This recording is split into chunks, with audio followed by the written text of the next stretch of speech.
हरे कृष्णा प्रभु जी। शुक्रवार संध्या लीला पुरुषोत्तम भगवान श्री कृष्ण के पुस्तक के अध्ययन में आप सबका स्वागत। तो आप जैसा कि आप सबको मालूम है कि लीला पुरुषोत्तम भगवान श्री कृष्ण पुस्तक जो है श्री प्रभुपाद के द्वारा भागवतम के 10वें स्कंद के तात्पर्य के रूप में लिखी गई है।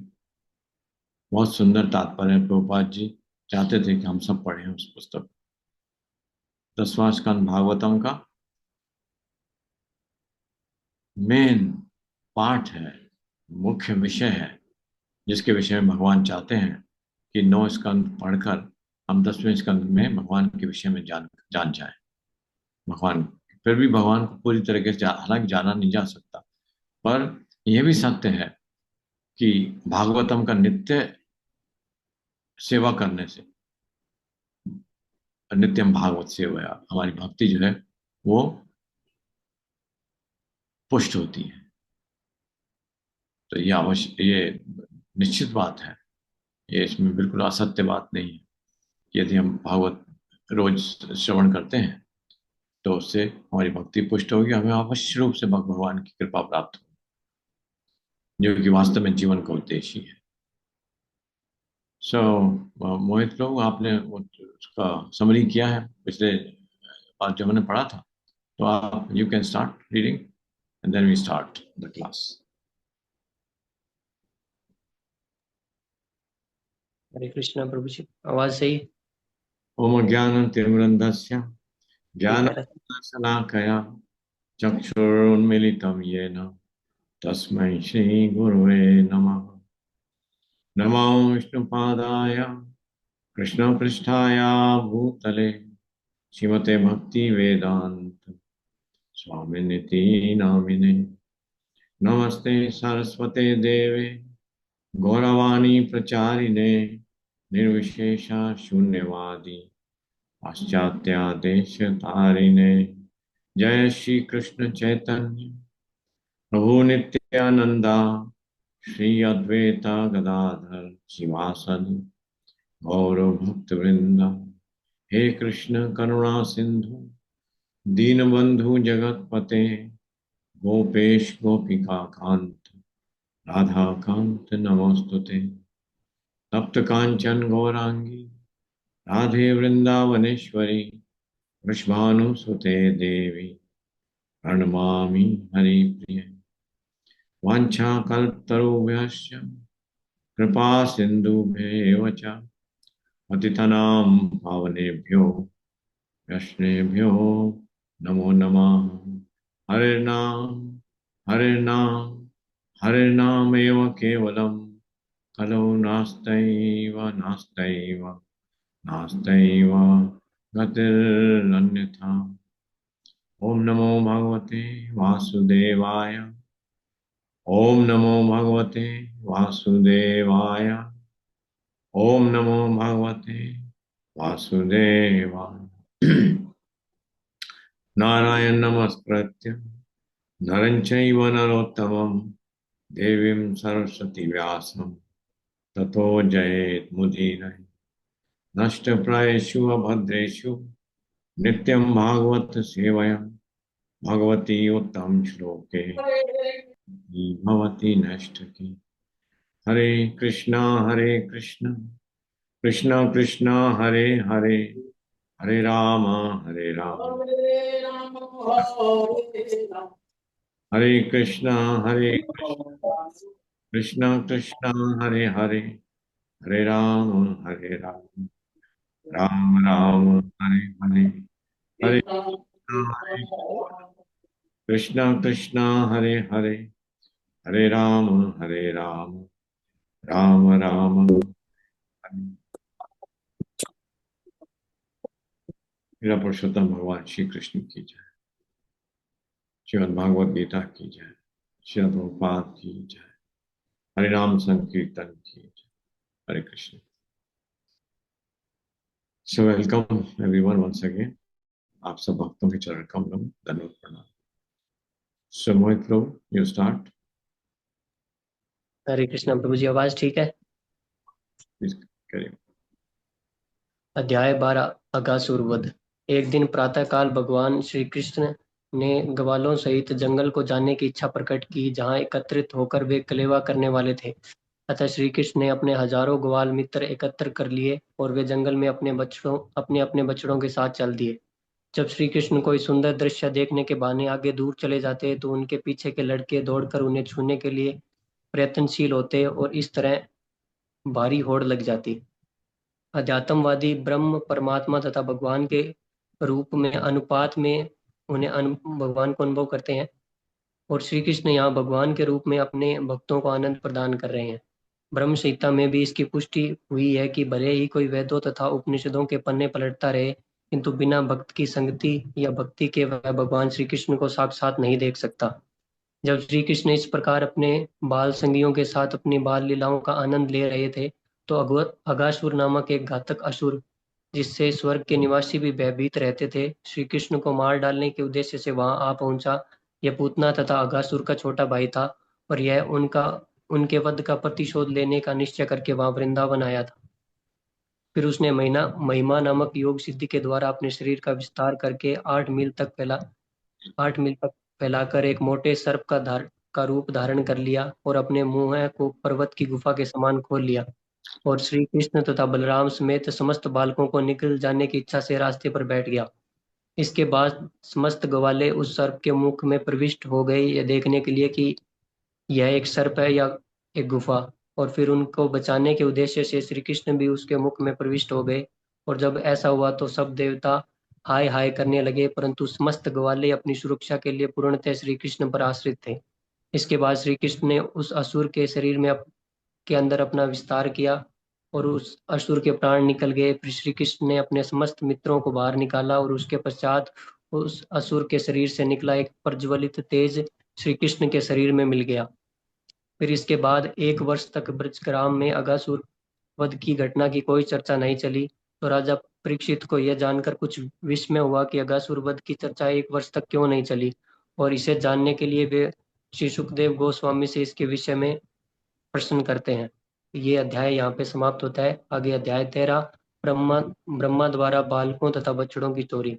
यह श्री सुखदेव गोस्वामी उनके प्रश्न का उत्तर आरंभ करते हैं कि अगासुर के वध के पश्चात श्री कृष्ण अपने मित्रों सहित यमुना के तट पर आए और उन्होंने आसपास के सुंदर दृश्यों का वर्णन करते हुए कहा कि चलो मित्रों, हम सब यहीं कलेवा करें, और जब तक हम कलेवा करते हैं तब तक ये बछड़े भी इसी स्थान पर उगी घास चरते रहेंगे। सारे बालक फूल पत्तियां तथा वृक्षों की छाल एकत्र एकत्र करके अपनी अपनी पोटली निकालकर श्री कृष्ण के साथ कलेवा करने लगे। उसी समय पास चरते हुए बछड़े नई उगी घास के लालच में निकटवर्ती घने जंगल में चले गए और क्रमशः दृष्टि से ओझल हो गए। जब बालकों ने देखा कि बछड़े उनके पास नहीं है, तो वे उनकी सुरक्षा के लिए भयभीत हो उठे और तुरंत ही कृष्ण कृष्ण कहकर चिल्ला उठे। कृष्ण शब्द चिल्लाने से उनका भय तुरंत जाता रहा, और अपने प्यार के कारण श्री कृष्ण नहीं चाह रहे थे कि उनके मित्र कलेव का आनंद त्याग कर बछड़ों की खोज करने जाए। अतः उन्होंने स्वयं जाने का निश्चय किया। इस प्रकार श्री कृष्ण अपने बाएं हाथ में कलेवा का टुकड़ा लिए तुरंत ही बछड़ों को गुफाओं तथा झाड़ियों में खोजने के लिए चल पड़े। उसी समय ब्रह्मा भगवान की दिव्य यशस्वी लीलाएं देखना चाह रहे थे। अतः उन्होंने समस्त ग्वाल बालों तथा बछड़ों को चुरा लिया और उन्हें दूसरे स्थान पर ले गए। भगवान श्री कृष्ण ब्रह्मा जी से बहुत छोटे थे, परंतु श्री भगवान होने के कारण उन्हें यह समझने में देर नहीं लगी कि सारे बछड़े तथा बालक ब्रह्मा जी द्वारा चुराए गए हैं। अतः श्री कृष्ण सोचने लगे, ब्रह्मा ने सारे बालकों तथा बछड़ों का अपहरण कर लिया है, अब मैं वृंदावन कौन सा मुंह लेकर जाऊंगा। सबकी माताएं अत्यंत शोकाकुल होगी। अतः अपने मित्रों की माताओं को प्रसन्न करने तथा ब्रह्मा को भगवान की सर्वोच्चता से आश्वस्त करने की दृष्टि से उन्होंने तुरंत ही ग्वालों तथा बछड़ों के रूप में अपना विस्तार किया। भगवान के इस विस्तार के पश्चात गायों का बछड़ों के प्रति और गोपिकाओं तथा गोपों का अपने बालकों के प्रति वात्सल्य अकारण ही बढ़ गया, और गोपियों के लिए अपने बच्चों को दूध पिलाना भगवान को दूध पिलाने जैसा था, और गाय अपने बछड़ों के प्रति प्रेम के कारण पहाड़ी से सीधा दौड़ पड़ी। यद्यपि ये बछड़े तथा बालक उनकी संतानें न थे, और जब बलराम ने गायों तथा बछड़ों एवं पिता तथा पुत्रों के मध्य इस प्रकार प्रेम का अद्भुत आदान प्रदान देखा तो वे समझ गए कि ये श्री कृष्ण के ही विस्तार है। अतः उन्होंने श्री कृष्ण से वास्तविक स्थिति जाननी चाहिए और पूछा कि तुम स्वयं बछड़ों तथा बालकों की लीला कर रहे हो, इसका क्या रहस्य है? वे सारे अन्य बालक तथा बछड़े कहाँ हैं? तब श्री कृष्ण ने संक्षेप में सारी स्थिति बतला दी। इसके बाद ब्रह्मा अपनी गणना के अनुसार एक क्षण बाद ही अपने द्वारा बालकों तथा बछड़ों के चुराए जाने से उत्पन्न कौतुक देखने के लिए लौटे तो उन्होंने देखा कि सारे के सारे बालक तथा बछड़े गायें श्री कृष्ण के साथ पूर्ववत क्रीड़ारत है।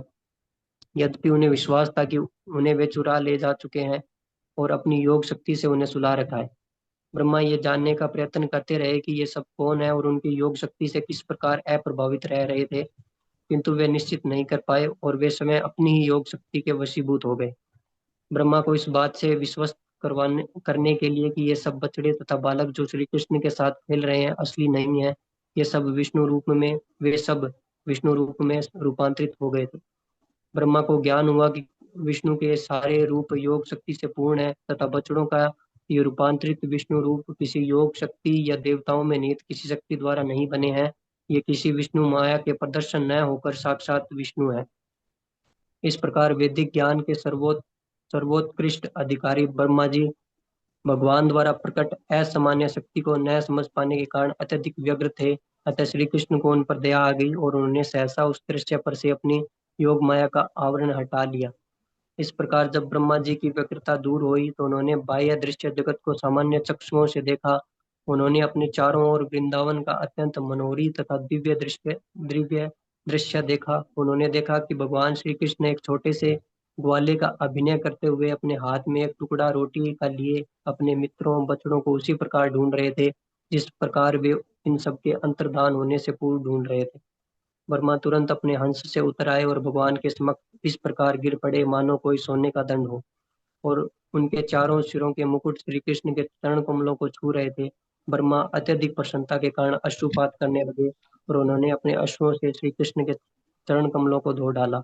अनेक बार प्रणाम करने के बाद उन्होंने अपनी आंखों को पोंछा और उठे और भगवान को अपने समक्ष समक्ष देखकर वे कंपित होकर अत्यंत सम्मान विनय तथा ध्यानपूर्वक प्रार्थना करने लगे। हरे कृष्ण। हरे कृष्ण। तो हमने पिछले सत्र में जो हमने पढ़ा था उसके आपने संक्षेप में सुना।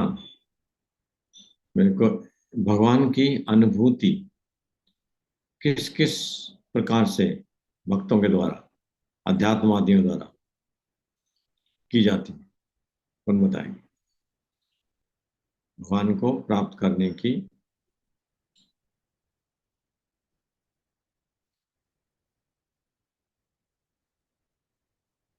कौन बताएंगे?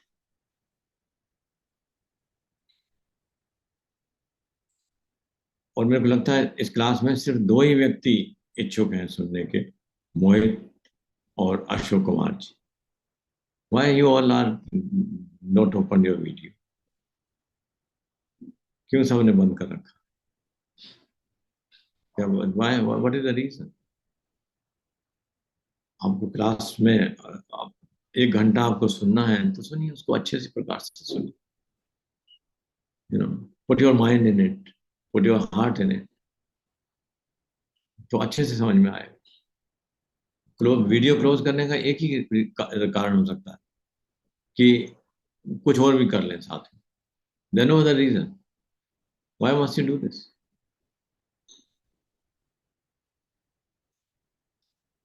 तो कौन बताएंगे?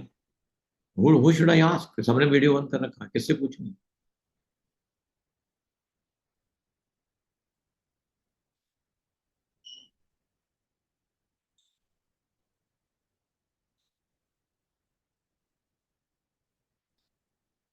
कैसे, किस किस प्रकार से, कौन कौन क्या किस प्रकार से भगवान की अनुभूति की जा सकती है? अध्यात्मवादी जो है किस प्रकार से भगवान को आत्म साक्षात करने का प्रयत्न करते हैं? क्या क्या प्रकार?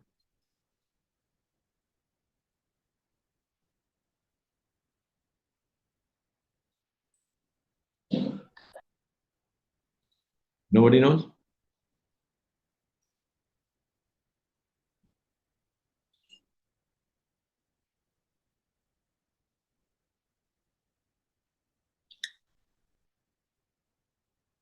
क्या तीन स्तर हैं कौन से भगवान को प्राप्त करने, आत्म साक्षात करने के? ब्रह्म ब्रह्म परमात्मा और भगवान।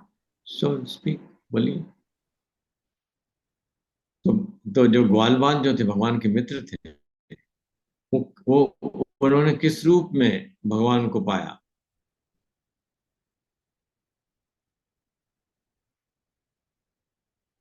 मित्र रूप में।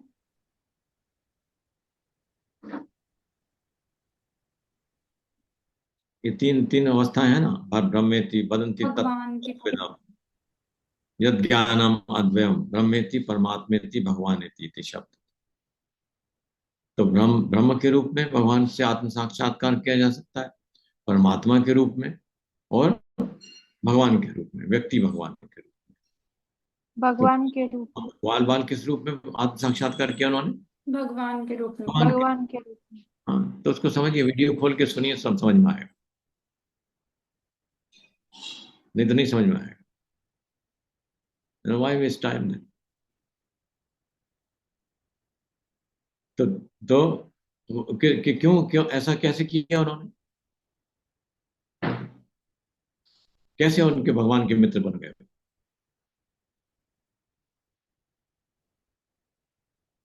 ये कहानी नहीं है ना, ये this is not a story. Don't take it story, there philosophy in it. तो नहीं तो प्रभुपाद जी को स्टोरी लिखनी होती तो क्या क्या क्या आवश्यकता थी इसको लिखने की? Is not a story. क्या फिलोसफी, कैसे पाया उन्होंने भगवान? भक्ति करके। भक्ति करके। मैं पिछली बार चर्चा किया था, सुखदेव जी कहते हैं कित पुण्य पुंजया, उन्होंने कितने पुण्य किए होंगे करोड़ों करोड़ों जन्मों में, कितनी भक्ति की होगी, दैट उनको ये मौका मिला कि भगवान के साथ खेलने का, तो भगवान के रूप में उन्होंने पाया।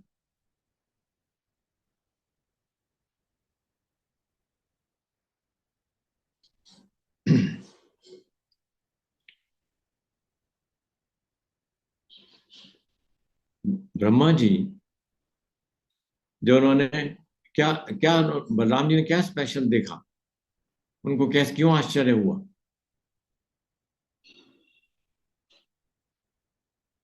क्या खास बात थी?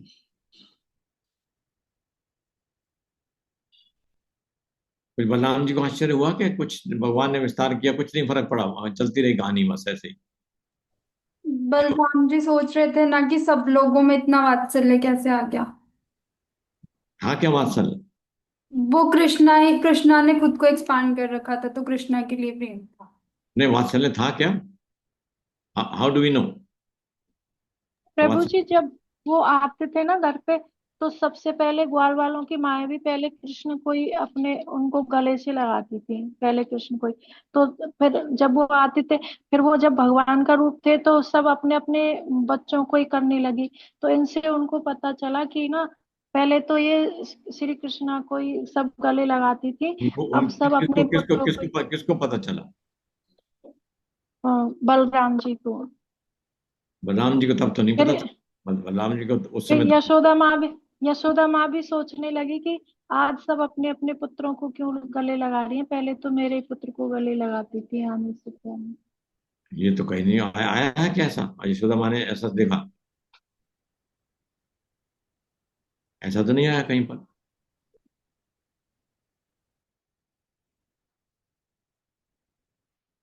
ऐसा जरूर आया है कि ये खाली मात्र एकमात्र यशोदा माँ ने अपना दूध भगवान को नहीं पिलाया, सभी गोपियों ने भी पिलाया, और जो गोपियां थी जिनके वो पुत्र थे, तो उनको भी भगवान ने मौका दिया, और उनको अतिशय प्रेम उत्पन्न हुआ भगवान के प्रति, उन अपने बालकों के प्रति। क्यों हुआ? उन्हें उतना प्रेम हुआ था जितना वो कृष्णा से करते थे। कि हाँ, और तो इसलिए बलराम जी थोड़े बड़ा इतना इतना प्रेम क्यों upset थे। उत्पन्न हुआ? क्योंकि वो कृष्णा ही थे, कृष्णा हाँ, ने क्योंकि खुद वो को कृष्ण ही एक्सपांड थे। कर रखा था। हाँ, लेकिन दिखते कृष्ण नहीं थे, दिखते हुए अपने बालक ही थे। तो ये ऐसा क्यों हुआ?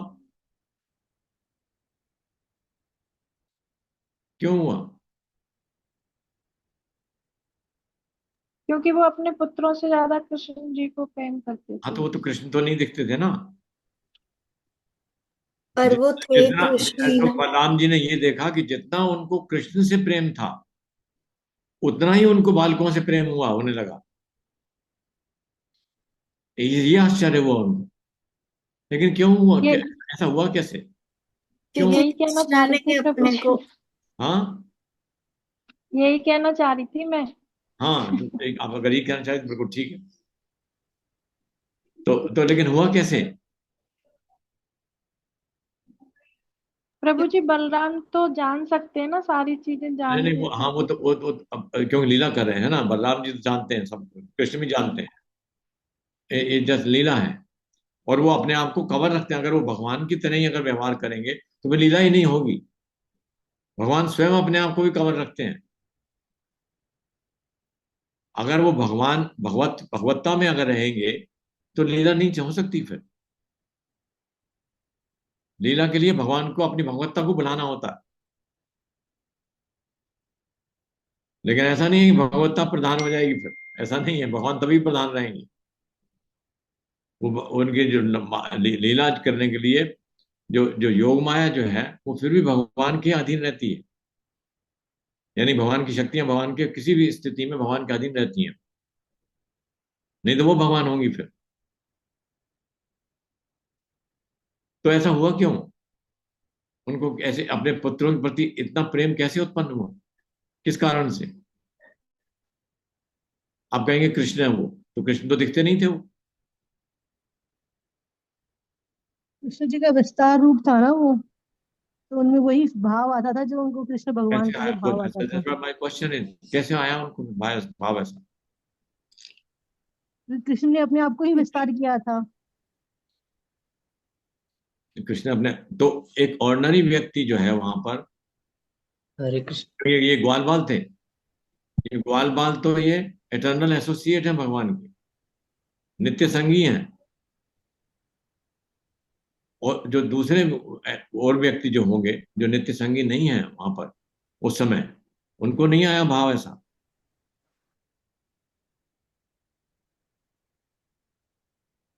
हरे कृष्णा प्रभु जी। हाँ क्योंकि वो विष्णु रूप सच्चिदानंद विग्रह थे ना पूरे, हाँ। तो अपने आनंद के साथ ही थे, तो वो इसके कारण उनका आनंद बढ़।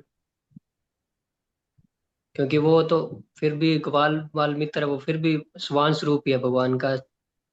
बट विष्णु रूप है तो वो पूरा उनका सच्चिदानंद रूप साथ ही चलता है उनका, वो तो तो इस। दिखाई तो नहीं देते थे ना। उनको तो जो जैसे कृष्ण दिखाई देते ऐसे तो नहीं दिखाई देते थे। ना गायों को अपने बछड़े भी ऐसे नहीं दिखाई देते थे कि कृष्ण जैसे। पर प्रभु जी वो और उन्होंने खुद को ही एक्सपेंड करा हुआ था, तो उन मतलब जो मैंने अंदर से। चर्चा किया था, पर आप वीडियो बंद करके सुनते हैं ना, तो इसलिए आपको समझ में आता नहीं। मैंने बोला था ये बात।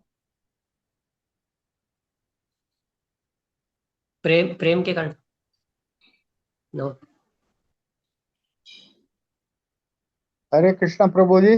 प्रभु जी, ऐसा था कि पूर्व में जब मैं कृष्ण भगवान को दूध समर्पित करती थी या और कोई मक्खन या कोई चीज देती थी, जो प्रेम उस समय उनके मन में उमड़ता था, वो आज अपने बच्चों को जब वो दूध पिला रही हैं नहीं या। नहीं नहीं, no no no, philosophical answer मेरे को, दर्शन फिलोसफिकल आंसर चाहिए। No story.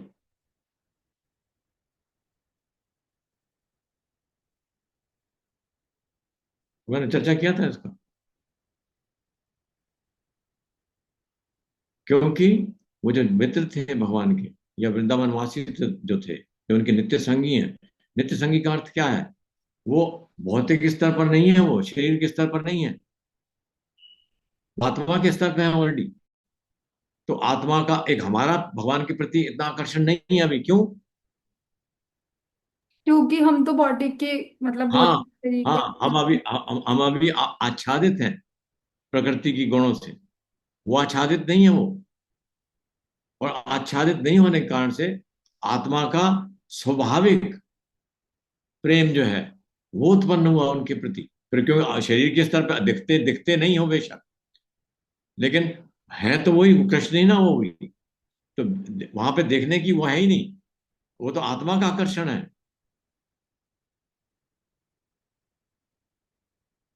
आत्मा का आकर्षण स्वतः स्वाभाविक आकर्षण है भगवान के प्रति, परमात्मा के प्रति स्वाभाविक आकर्षण है, तो उस कारण से वो आकर्षित होती थी। और इसी कारण से बछड़े भी ऑर्डिनरी बछड़े नहीं थे, गाय भी ऑर्डिनरी गाय नहीं थी, वो भी नित्य संगीत है। वो नित्य संगीत है, यानी कि वो जो गोलोक से आए हैं भगवान के साथ में,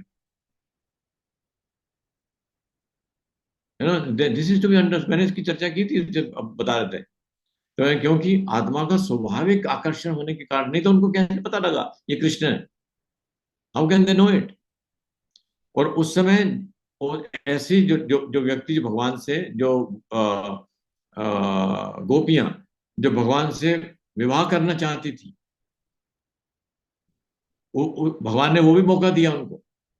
उस समय बहुत विवाह हुए, बहुत विवाह हुए। तो उस समय जो थी, जिनको विवाह करना था भगवान से, उनका भगवान उन गोपी जो ग्वाल बाल थे उनके साथ में विवाह हुआ उनका, और वो कृष्ण थे। वो जो जो माताएं अब सेवा करनी चाहती थी भगवान को, उनको सेवाओं का मौका मिला। जो गायें जो अपने भगवान को सेवा करना चाहती थी, उनको भगवान ने मौका दिया।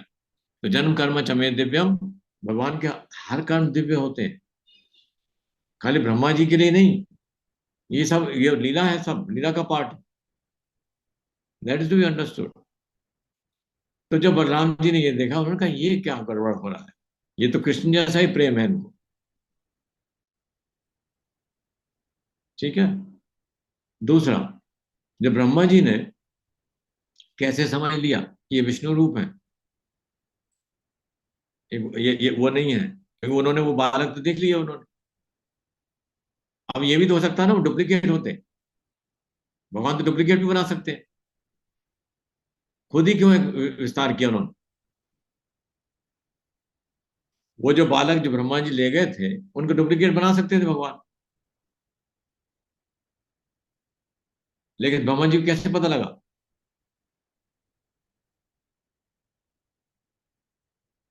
क्योंकि ध्यान ब्रह्मा जी ने जब देखा ध्यान था से तो सुनोगे तो समझ आएगा।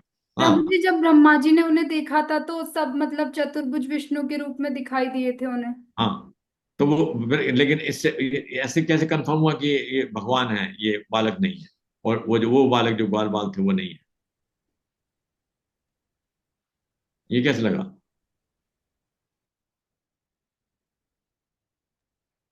क्योंकि प्रभु जी वो इतना उनके पास जो ग्वाल और वो गाय थी वो खुद लेकर गए थे, फिर भी वो जब वापस उनको देखने आए तो।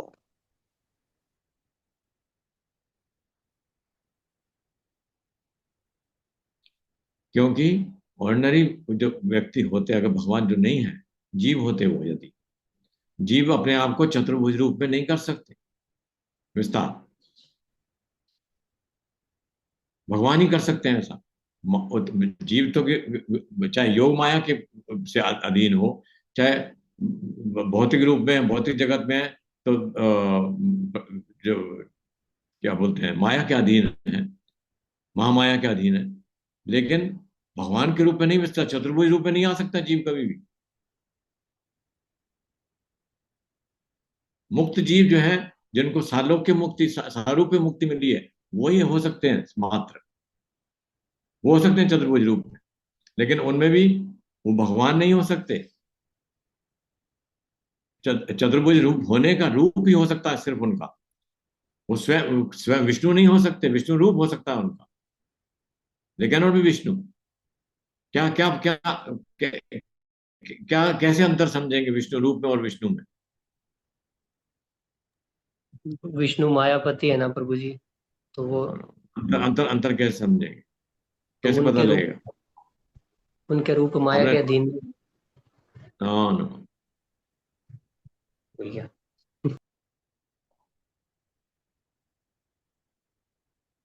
श्रीवत्स का चिन्ह है उनकी छाती पे। जो वो वो उनके कुमकुम साइन मणि है। होते हैं, उनके चरणों के चिन्ह, और जो उनके मतलब हाँ लक्ष्मी निवास हाँ, करती है उनके सीने वो के जो जो जिनको ऊपर। सारूप्य मूर्ति चतुर्भुज रूप जो है, बिल्कुल देखने में विष्णु जैसे लगते हैं वो, बिल्कुल। लेकिन श्रीवत्स नहीं होगा उनके। और कौस्तुभ मणि उनके तो मणि सिर नहीं से। होगी, और ये मेंशन है हाँ। उसमें, ये उसमें हमने पढ़ा था ये, तो ध्यान से सुनिए। हाँ, इसलिए क्वेश्चन आंसर और समरी ये सब इसलिए है, इट्स नॉट ओनली स्टोरी।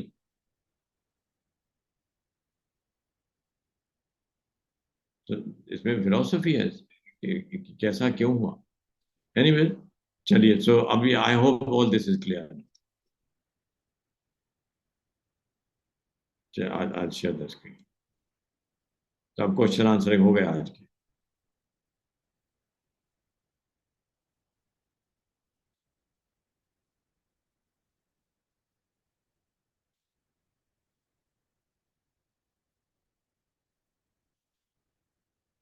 बोलिए, अध्याय 14, ब्रह्मा द्वारा भगवान कृष्ण की स्तुति। ये ध्यान से सुनिए।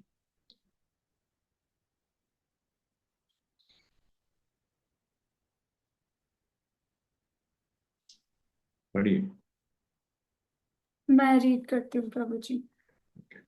ब्रह्मा ने कहा, हे भगवान, आप ही एकमात्र आराध्य परमेश्वर है, अतः मैं आपको विनीत प्रणाम करता हूँ और आपको प्रसन्न करने के लिए स्तुति कर रहा हूँ। आपका शरीर जल पूरित बादलों के रंग वाला है। आप अपने पीतांबर से उद्भासित रजत रश्मि मंडल से चमचमा रहे हैं। मैं महाराज नंद के उन पुत्र को बारंबार सादर नमस्कार करता हूँ जो मेरे समक्ष शंख कुंडल तथा सिर में मोर पंख धारण किए खड़े हैं, जिनका मुख सुंदर है, जो मुकुट धारण किए हैं, जिन्होंने वन फूलों की माला पहन रखी है, जो हाथ में भोजन का एक ग्रास लिए खड़े हैं, जिनके हाथ में लकुट, बिगुल, सींग तथा वंशी है, जो लघु चरण कमल पर खड़े हैं।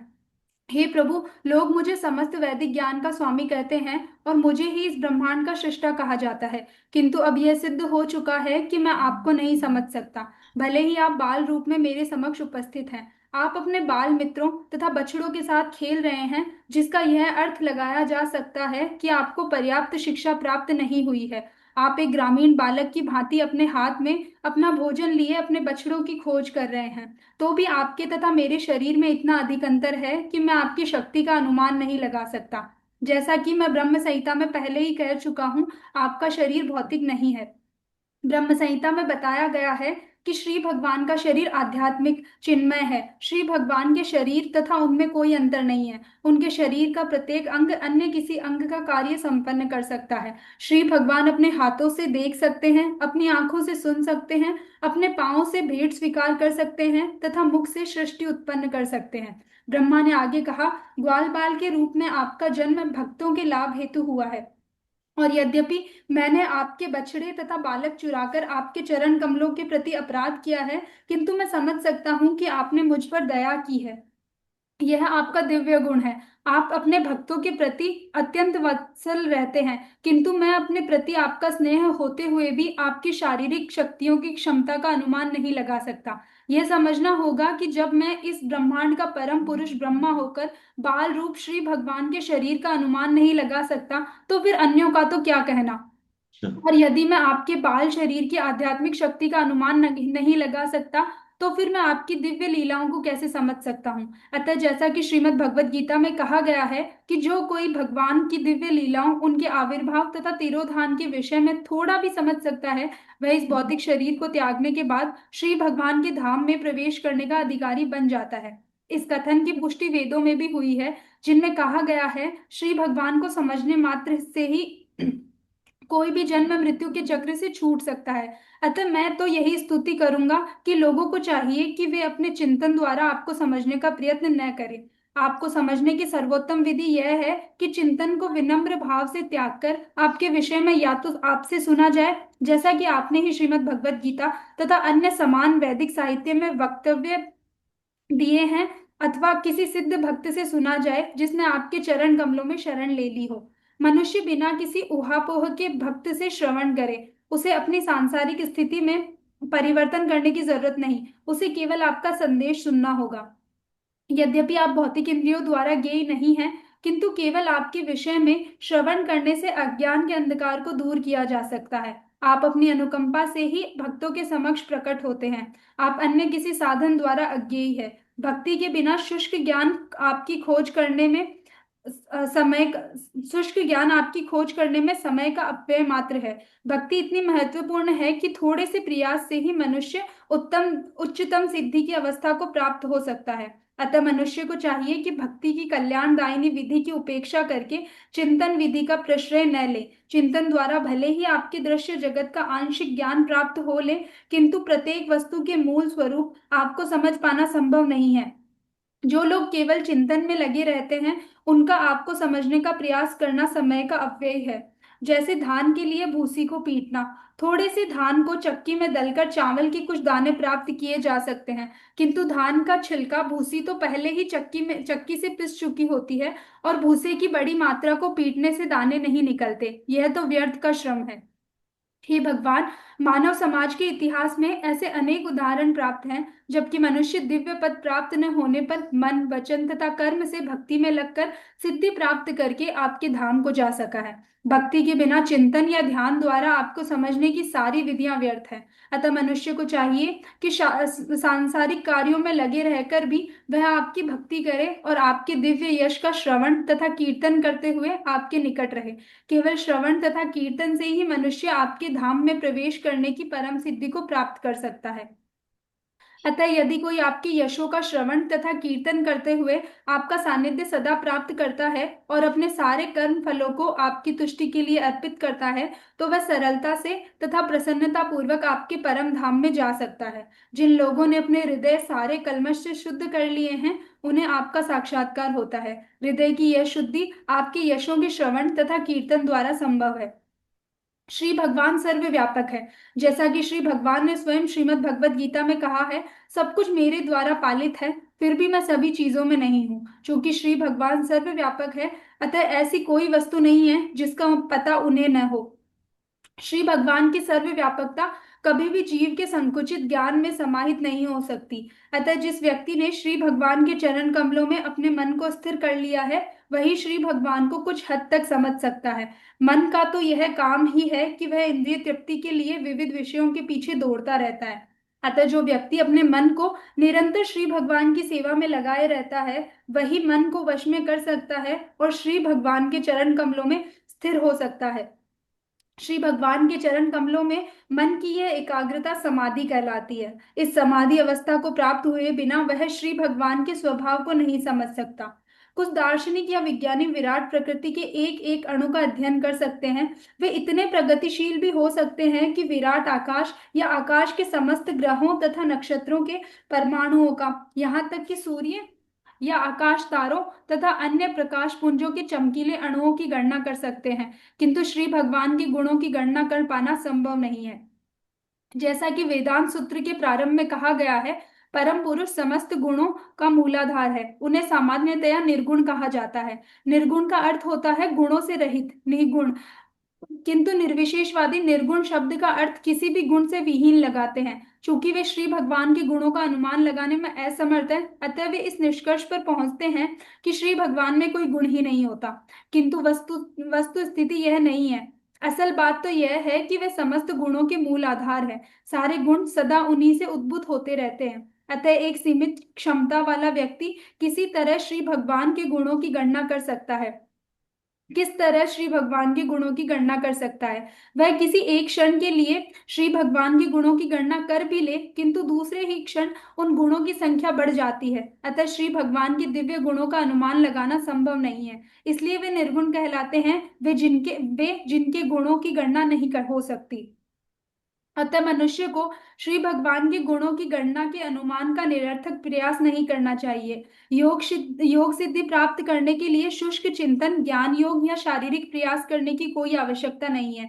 मनुष्य को इतना ही समझ लेना होगा कि इस शरीर में सुख तथा दुख पूर्व निर्धारित है। इस शरीर के दुखों को दूर करने या सुख प्राप्त करने के लिए विविध आसन लगाने की कोई आवश्यकता नहीं है। सर्वोत्कृष्ट मार्ग तो यह है कि मनसा वाचा कर्मणा श्री भगवान की शरण ग्रहण की जाए और निरंतर उनकी सेवा में संलग्न रहा जाए।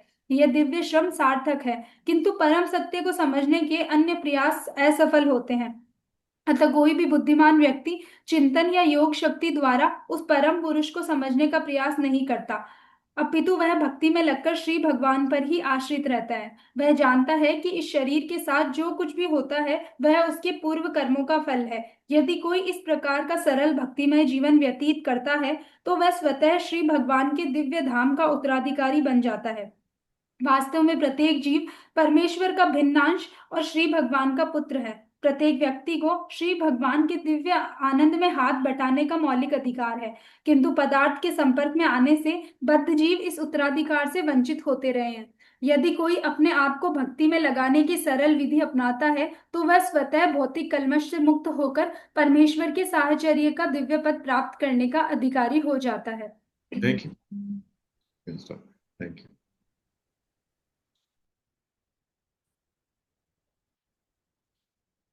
तो क्या विधि है भगवान को जानने की? कैसे जान सकते हैं भगवान? भक्ति के द्वारा। भगवान के बारे में श्रवण। किस विधि के लिए मना कर ब्रह्मा जी कह रहे हैं नहीं नहीं किया जा सकता? अष्टांग योग, ध्यान योग।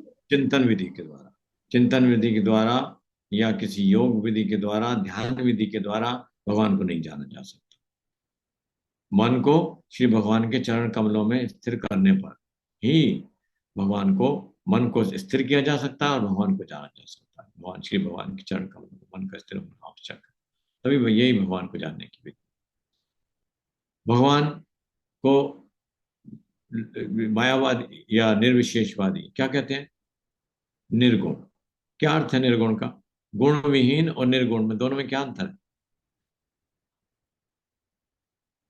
गुण ना होना। निर्गुण निर्गुण तो प्रभु जी जो सतोगुण रजोगुण तमोगुण से जो अधीन होते, मतलब भगवान के ऊपर तीनों गुण इन अधीन नहीं होते भगवान इनके। हाँ, इसलिए निर्गुण कहलाते थे। और वो मायावादी वो निर्गुण क्यों क्या कहते हैं?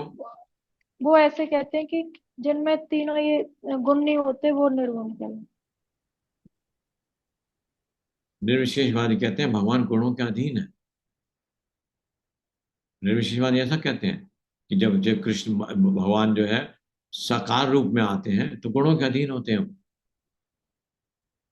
ब्रह्म, वो तो ब्रह्म को भगवान मानते हैं, परम सत्य मानते हैं ना। जो निर्विशेषवादी होते हैं ब्रह्म को परम सत्य मानते हैं, और वो कहते हैं परम सत्य जो निर्विशेष, जो आकार रहित है, जो साकार रूप में आता है तो वो गुणों के अधीन होता है। सतोगुण के अधिकतर गुणों के अधीन होता है।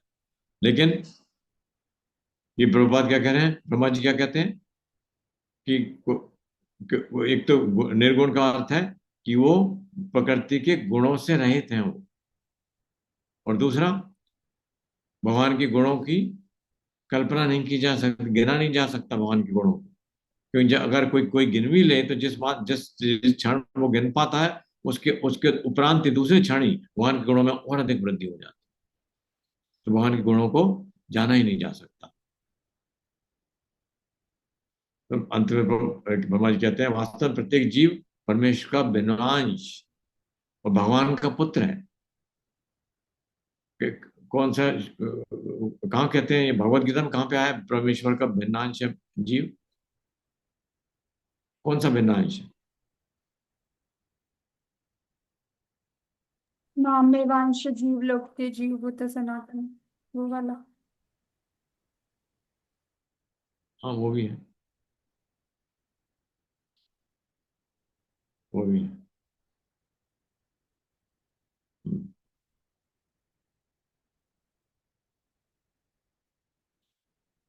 ठीक है। वास्तव में प्रत्येक जीव परमेश्वर का भिन्नांश और भगवान का पुत्र है। प्रत्येक व्यक्ति को भगवान के दिव्य आनंद में हाथ बटाने का प्राकृतिक अधिकार है। प्राकृतिक अधिकार स्वाभाविक है ही, किंतु पदार्थ के संपर्क में आने से बद्ध जीव इस उत्तराधिकार से वंचित हो जाते हैं। यदि कोई अपने आप को भक्ति में लगाने की सरल विधि अपनाता है तो स्वतः भौतिक कलमश से मुक्त होकर परमेश्वर के साहचर्य का दिव्य पद प्राप्त करने का अधिकारी हो जाता है। आगे पढ़िए। स्तुति माता जी आप रीड कर लीजिए। हरे कृष्णा। स्तुति माता जी। हरे कृष्णा। ब्रह्मा जी ने भगवान कृष्ण के समक्ष अपने आप को सर्वाधिक दम्भी जीव के रूप में प्रस्तुत किया, क्योंकि वे भगवान की निजी शक्ति की परीक्षा करना चाह रहे थे। क्योंकि उन्होंने भगवान के ग्वालों तथा बछड़ों को इसीलिए चुरा लिया था कि जरा देखें वे उन्हें किस तरह ढूंढ पाते हैं। अपनी चाल के बाद ब्रह्मा ने यह स्वीकार किया कि उनका यह प्रयास अत्यंत द्रष्ट था, क्योंकि वे आदि शक्ति के समक्ष अपनी शक्ति की परीक्षा लेने का प्रयत्न कर रहे थे। अपनी चेतना के लौटने पर ब्रह्मा ने देखा कि यद्यपि वे संसार के अन्य समस्त जीवों की नजरों में अत्यंत शक्तिमान प्राणी हैं, किंतु भगवान के बल तथा शक्ति की तुलना में उनकी शक्ति कुछ भी नहीं है। इस भौतिक जगत के इस भौतिक जगत के विज्ञानियों के ने परमाणु हथियार जैसे आश्चर्यों की खोज कर ली है, और जब इनका परीक्षण किसी नगर या इस लोक के किसी नग्न स्थान में किया जाता है, तो ऐसे शक्तिशाली हथियारों से तथाकथित तहलका मच जाता है। किंतु यदि इन परमाणु हथियारों का परीक्षण सूर्य में हो, तो उनकी क्या महत्व रह जाएगी। वह वहां पर नग्न है। कि इसी प्रकार ब्रह्मा द्वारा श्री कृष्ण के बछड़ों तथा ग्वालों का चुराया जाना उनकी योग शक्ति का विस्मयकारी प्रदर्शन भले ही लगा हो, किंतु जब श्री कृष्ण ने अपनी विस्तृत शक्ति का प्रदर्शन नाना बछड़ों तथा बालकों के रूप में किया, तो और बिना प्रयास के उन सब का वरण किया, तो ब्रह्मा की समझ में आ गया कि उनकी अपनी शक्ति कितनी नगण्य है। ब्रह्मा ने भगवान कृष्ण को अच्युत कहकर संबोधित किया, क्योंकि भगवान अपने भक्त द्वारा की गई छोटी से छोटी सेवा को भी नहीं भूल पाते। वे अपने भक्तों के प्रति इतने दयालु तथा वत्सल हैं कि वे उनके द्वारा संपन्न थोड़ी सी सेवा को भी बड़ा करके मानते हैं। ब्रह्मा ने निश्चय ही भगवान की अत्यधिक सेवा की थी। इस विशेष ब्रह्मांड का भार संभालने वाले परम पुरुष भगवान कृष्ण के वे निसंदेह आज्ञाकारी दास हैं, अतः वे कृष्ण को प्रसन्न कर सके। उन्होंने भगवान से कहा कि वे उन्हें अपना अधीनस्थ दास समझकर उनकी छोटी से छोटी भूल तथा धृष्टता को क्षमा कर दें। उन्होंने स्वीकार किया कि उन्हें अपने शक्तिशाली पद ब्रह्मत्व के कारण गर्व हो गया था, क्योंकि वे इस भौतिक जगत में रजोगुण के अवतार है, अतः ऐसा होना स्वाभाविक था और इसीलिए उनसे यह भूल हो गई। किंतु ब्रह्मा जी आशा करते थे कि चूंकि वे भगवान के अधीनस्थ थे, अतः भगवान कृष्ण उन पर कृपा करेंगे और इस भारी भूल के लिए उसे क्षमा कर देंगे। ब्रह्मा को अपनी वास्तविक निश्चय ही वे इस ब्रह्मांड के परम शिक्षक हैं और इस भौतिक प्रकृति के निर्माण के लिए उत्तरदायी हैं, जो अहंकार, आकाश, वायु, अग्नि, जल तथा पृथ्वी आदि संपूर्ण भौतिक शक्ति से युक्त हैं। ऐसा ब्रह्मांड विराट होते हुए भी मापा जा सकता है, जिस प्रकार की हमारा शरीर 7 बित्ते का मापा जाता है। असामान्यतः प्रत्येक मनुष्य के शरीर की माप 7 बित्ते 3.5 हाथ परिगणित की जाती है। भले ही यह ब्रह्मांड एक विराट शरीर के समान दिखाई दे, किंतु इसकी माप ब्रह्मा के 7 बित्ते ही है। इस ब्रह्मांड के अतिरिक्त भी अन्य असंख्य ब्रह्मांड है, जो इस ब्रह्मा के अधिकार क्षेत्र के बाहर है। जिस प्रकार एक जालीदार खिड़की के छिद्रों में से होकर असंख्य सूक्ष्म परमाणु कण निकलते रहते हैं, उसी प्रकार महाविष्णु के रोमकूपों के लाखों करोड़ों ब्रह्मांड बीज रूप में प्रकट होते हैं, और ये महाविष्णु कृष्ण के संपूर्ण विस्तार के अंश मात्र की ही होते हैं। ऐसे अवस्था में यद्यपि ब्रह्मा इस ब्रह्मांड में सर्वोपरि जीव है, किंतु भगवान कृष्ण के सामने उनकी क्या विसात है।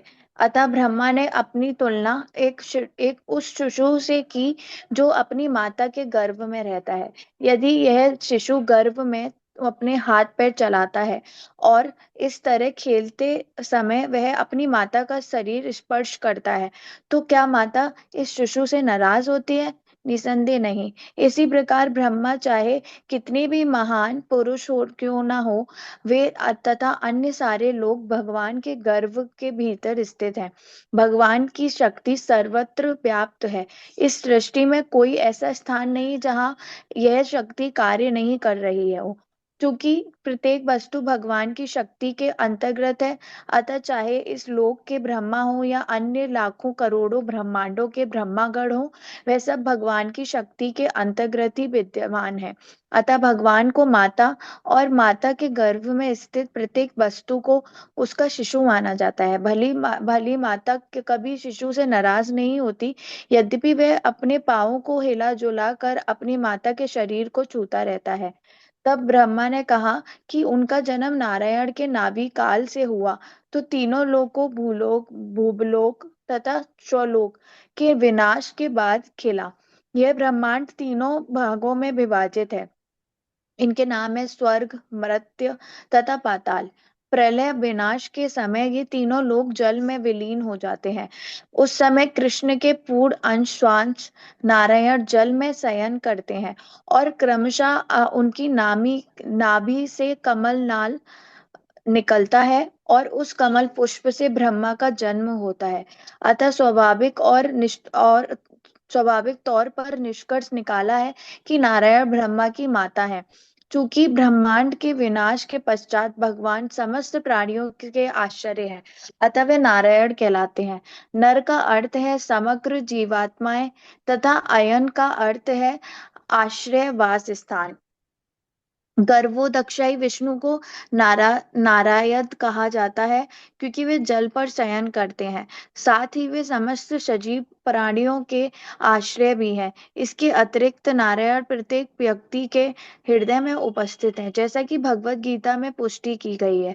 इस अर्थ में भी वे नारायण है क्योंकि आश्रय के साथ साथ आयन का एक अर्थ ज्ञान का स्रोत भी है।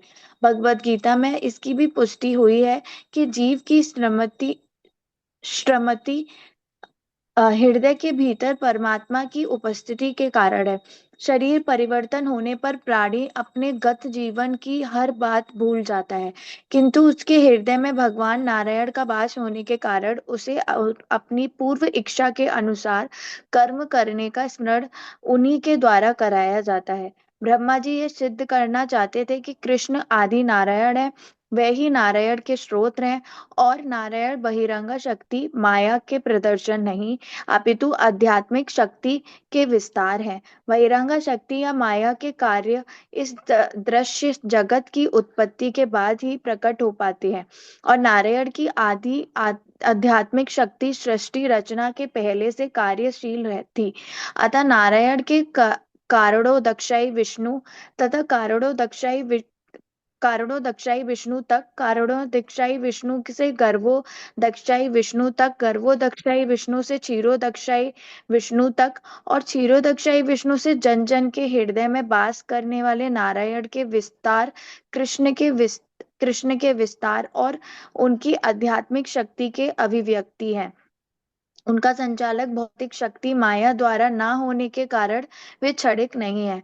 माया द्वारा संचालित कोई भी वस्तु क्षणिक होती है, किंतु आध्यात्मिक शक्ति द्वारा कोई भी वस्तु शाश्वत है। ब्रह्मा ने अपने कथन की पुनः पुष्टि की कि भगवान कृष्ण आदि नारायण है। उन्होंने कहा कि विराट शरीर अब भी गर्भोदक्ष सागर में लेटा हुआ है। वे इस प्रकार बोले, ब्रह्मांड रूपी यह विराट शरीर आपकी शक्ति की एक अन्य अभिव्यक्ति है। जल में शयन करने के कारण यह विराट रूप नारायण भी है और हम सब इस नारायण रूप के गर्भ में स्थित हैं। मुझे आपके विभिन्न नारायण रूपों का सर्वत्र दर्शन हो रहा है। मैं आपका दर्शन जल में, अपने हृदय में और अब अपने समक्ष भी कर रहा हूँ। आप ही आदि नारायण हैं।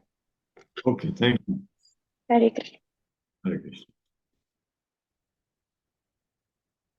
ब्रह्मा जी क्या कहते हैं, भगवान से क्षमा याचना कर रहे हैं कि भगवान मैं बहुत अपराध हुआ मुझसे, आपके चरण कमलों में उसको क्षमा कर दीजिए। और क्या कहते हैं ब्रह्मा जी कि कैसे क्षमा मांगते हैं? कैसे कह रहे हैं हम अपने अपराध को क्षमा करने के लिए? अभी पढ़ा था, कैसे क्षमा मांगिए? कि वो उनके बच्चे हैं और मतलब जैसे माँ अपने बच्चे को क्षमा कर देती है, वैसे ही आप मुझे क्षमा कर दो। हाँ, कि माँ नाराज नहीं होती जब बच्चा पेट में हिलता जुलता माँ के शरीर को टच करता है, तो माँ उससे गुस्सा नहीं होती। तो मैं तो आपका वो बच्चा हूँ जो आपके गर्भ में स्थित हूँ। और वास्तव में नारायण को क्या कहा है? भगवान की माता। क्यों कहा है भगवान की माता? और सॉरी, ब्रह्मा जी की माता। क्यों? क्योंकि सारे जीव क्योंकि ब्रह्मा जी उनके नाभि में से जो वो कमल निकला था उसमें से आए थे। इसलिए वो भगवान की माता के समान।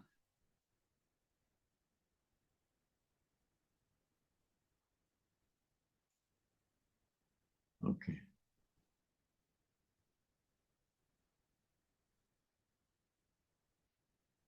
तो क्या कहते हैं ब्रह्मा जी? यदि कोई अपने आप को भक्ति में लगाने की सरल विधि अपनाता है तो स्वतः भौतिक कर्म से मुक्त होकर परमेश्वर के साहचर्य का दिव्य पद प्राप्त करने का अधिकारी हो जाता है। तो मैं पढ़ लिया। देव पूज्य माता जी, आप रीड कर लीजिए।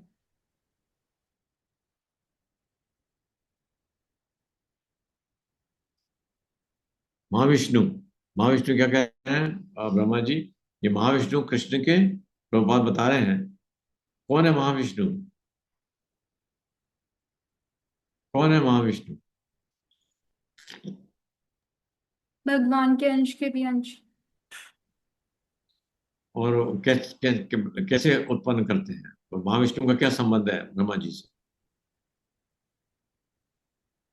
महाविष्णु प्रभु जी जो ब्रह्मांड में जो लेटे हुए हैं, जिनके पसीने से ब्रह्मांड उत्पन्न होते हैं, वो वाले महाविष्णु। पोरों से, छिद्रों से, पसीने से नहीं, उनके श्वास से और उनके छिद्रों से, जो पोर होते हैं ना, उसमें से ब्रह्मांड फिर उत्पन्न होते फिर उनसे हैं। यस, एक गर्भोदकशाही विष्णु निकल निकलते हैं, जिनसे ब्रह्मा जी का जन्म होता है।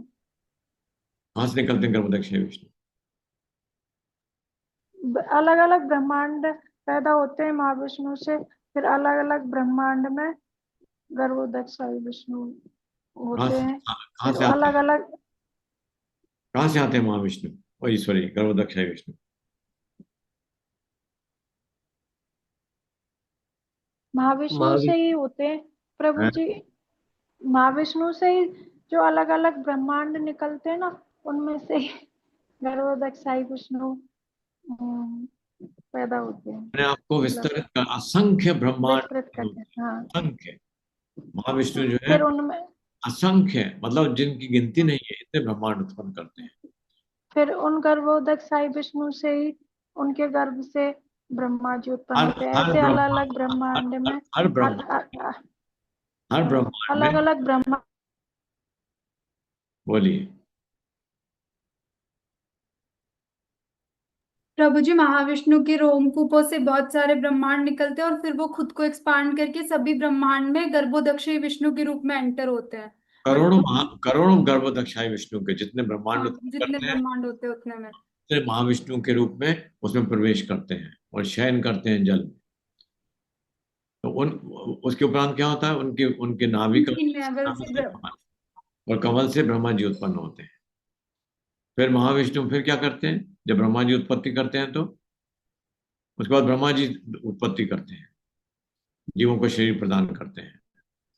और फिर हर जीव के रूप क्षीरोदक्षी में, विष्णु के फिर रूप में। परमात्मा परमात्मा रूप में हर जीव के रूप में विद्यमान होते हैं क्षीरोदकशाही कौन विष्णु, जो क्षीर कौन सागर में कौन रहते हैं। कौन? क्षीरोदक्षी विष्णु के रूप में। क्षीरोदक्षाई क्षीरोदकशाही विष्णु। क्षीरोदक्षाई विष्णु। तो क्षीरोदक्षाई विष्णु के रूप में हर कण में, हर अणु में और प्रत्येक जीव के हृदय में प्रवेश करते हरे कृष्णा प्रभु जी। हैं।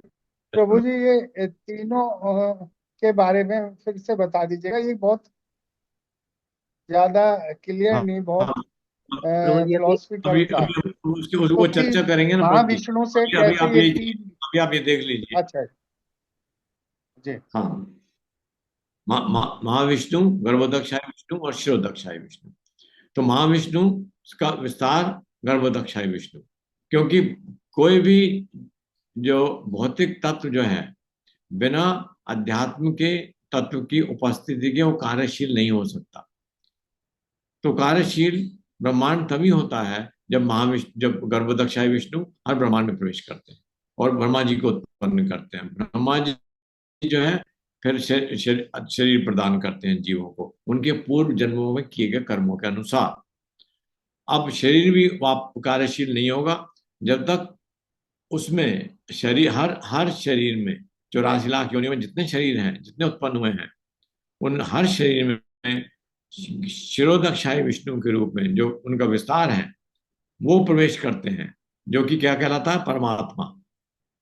तो परमात्मा के रूप में जो शिरोदक्षाय विष्णु है और वो हर अणु में प्रवेश करते हैं और तब अणु जो है कार्यशील होता है, तब जो शरीर कार्यशील होता है आत्मा की उपस्थिति में। तो इसकी हम अभी इसकी अब चर्चा करेंगे क्रिएशन की, उसमें विस्तार से और आ जाएगा। नहीं, क्लियर हुआ।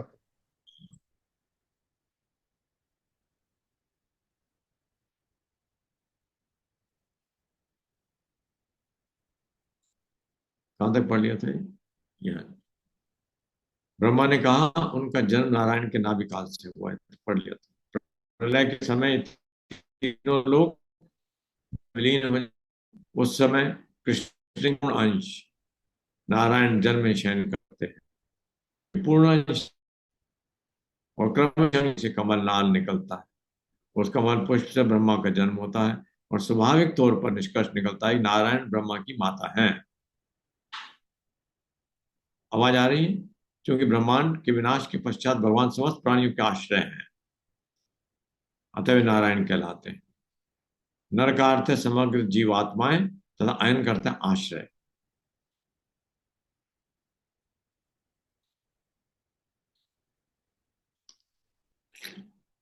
गर्भोदक्षाय विष्णु को नारायण कहा जाता है क्योंकि वो जल पर शयन करते हैं।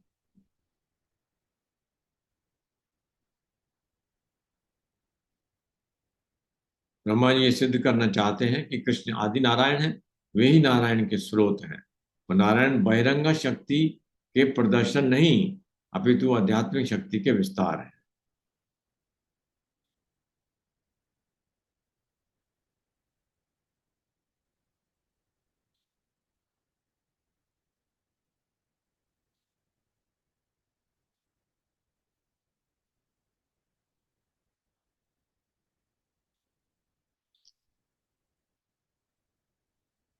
बहिरंग शक्ति माया के कारण इस दृश्य जगत की उत्पत्ति के बाद ही प्रकट हो पाते हैं। अभी तक माया कार्यशील नहीं होती है। माया कब कार्यशील होती है? दृश्य जगत की उत्पत्ति के बाद। और नारायण की आदि आध्यात्मिक शक्ति सृष्टि रचना के पहले से कार्यशील थी। अतः नारायण से कारण दक्षाय विष्णु तक, कारण दक्षाय विष्णु से गर्भोदक्षाय विष्णु तक, गर्भोदक्षाय विष्णु से क्षीरोदक्षाय विष्णु तक, और क्षीरोदक्षाय विष्णु से जन जन के हृदय में वास करने वाले नारायण के विस्तार, कृष्ण के विस्तार, नारायण के विस्तार, कृष्ण के विस्तार और उनकी आध्यात्मिक शक्ति की अभिव्यक्तियां हैं। ध्यान से सुनिए इसको। उनका संचालन भौतिक शक्ति द्वारा न होने के कारण क्षणिक नहीं है।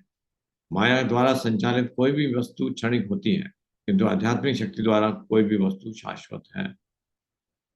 चलिए आगे पढ़िए। आई थिंक अभी लेट्स स्टॉप। कितना है और? अभी और ठीक है, कल करेंगे। Okay, we stop here.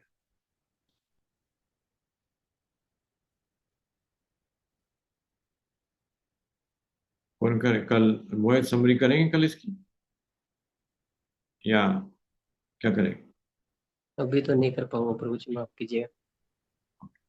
मैं कर दूंगी प्रभु जी। बस 10 लाइन में ही करनी है बस। ओके प्रभु जी। ओके, चलिए। कोई प्रश्न किसी का? प्रभु जी वो माता जी बोल रही हैं वो वाला क्रिएशन चार्ट बताइए ना, वो इतना इंटरेस्टिंग है क्या? अभी इतनी जल्दी नहीं बताया जाता, अभी 7 मिनट ऊपर हो, नोट नाउ। हाँ तो नहीं, प्रभु जी कल कल स्टार्टिंग में बता अलग देना। स्क्रीन देते। कल हाँ कल वाली क्लास में। हाँ, कल स्टार्टिंग में बता देना कल प्लीज। कल कल चर्चा, हाँ कल चर्चा कर लेंगे उसकी, कर लेंगे। वैसे संक्षेप में तो हम चर्चा कई बार कर ही चुके हैं, लेकिन फिर भी एक बार चर्चा कर लेंगे कल से। ठीक है। हरे कृष्णा कृष्णा कृष्णा हरे हरे, हरे राम राम राम हरे हरे, हरे कृष्णा कृष्णा कृष्णा हरे हरे, हरे राम राम राम हरे हरे, हरे कृष्णा कृष्णा हरे हरे, हरे राम राम राम हरे हरे। प्रभुपाद की जय। हरे कृष्ण प्रभु जी, धन्यवाद प्रणाम। हरे हरे कृष्ण प्रभु जी, कृष्णा दंडवत प्रणाम। प्रभु जी, थैंक यू। हरे कृष्ण प्रभु जी, दंडवत प्रणाम। हरे कृष्णा।